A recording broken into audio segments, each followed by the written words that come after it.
Yan. Tuturo ko sa inyo kung paano mag-adjust ang tapilok. Yan mga pre.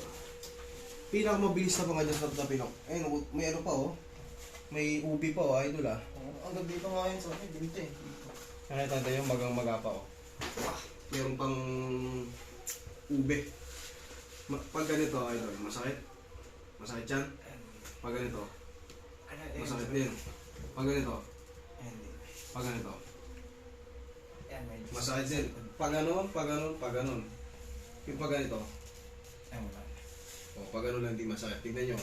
Pinakamabilis na ano, malalaman nyo pag na-adjust ka agad, pag binalik ko ng pag ganon, may matitira ka perang kung na tolerable na agad. Ganon kabilis. Ganon kabilis pagka ano, nahatak na to. Tignan nyo, gaano kabilis ang adjustment. Lapit kayo rito, oh. Press nyo na lang ganyan, no? Tigasan nyo lang. Lambutan mo lang, tol. Kita nyo. Tingin ganito kapit para matutunan nyo. Para kahit yung mga malalayo hindi makapunta sa akin, matutunan nyo sa tapilok. Sapa. Tapos dyan ang hawak. Tapos round twist. Isatin nyo yan. Pan-sure ball ito, pantulak ng talos. Relax lang. Dalawang bayo. Tapos hayaan nyo muna sumingaw. Hayaan nyo na. Feeling nga niyan para siyang natapilok ulit. Gumagano, humihinga yung paa. Hayaan nyo na, pasingaw nyo ng mga ilang segundo.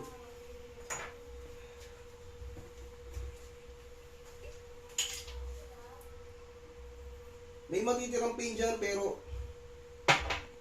konting-konti na lang. Yung kayang-kaya mo na. Pwede mo nang stamp yung paa mo. Tapos, tuturuan nyo siya, huwag babasahin. Kailangan hindi mabasa para hindi mamaga. Kasi pagka ano, pero yung pamamaga na yun, normal lang yun. Kumbaga, parang lolobo lang sa balat, pero hindi siya masakit.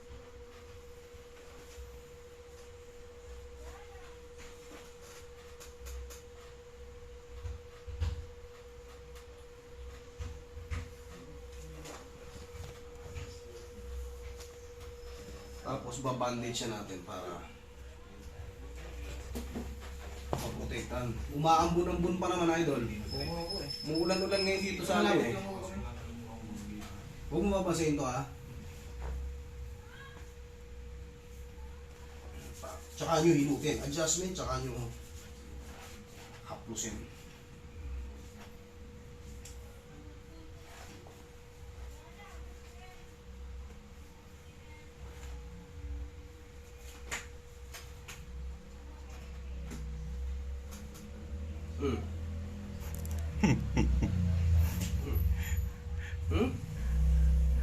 Wala na.